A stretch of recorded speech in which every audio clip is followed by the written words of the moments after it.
Hello, hello, hello. Namaste, ni hao, konnichiwa, hey, ciao, aloha.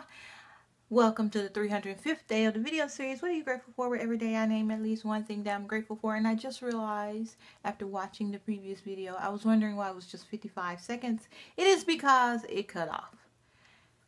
Man. But luckily, I still have time to re-upload it before midnight. Hopefully. It's 10:35, I think, now. So let's do this. Today, I am grateful for uncertainty.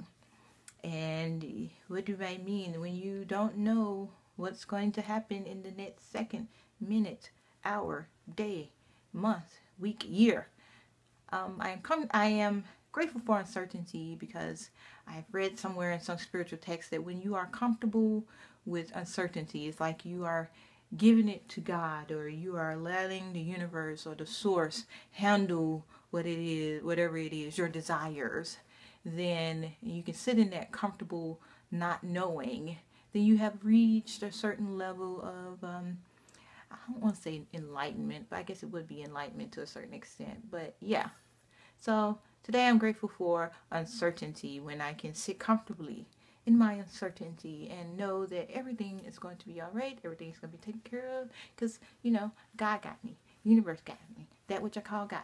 That which I call God got me.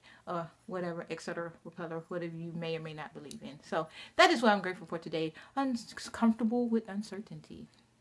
What are you grateful for? Feel free to listen in the comment section below. I thank you in advance for subscribing and commenting and rating and all that jazz. And yeah, Instagram, Twitter, description box. And be generous, be grateful, be love.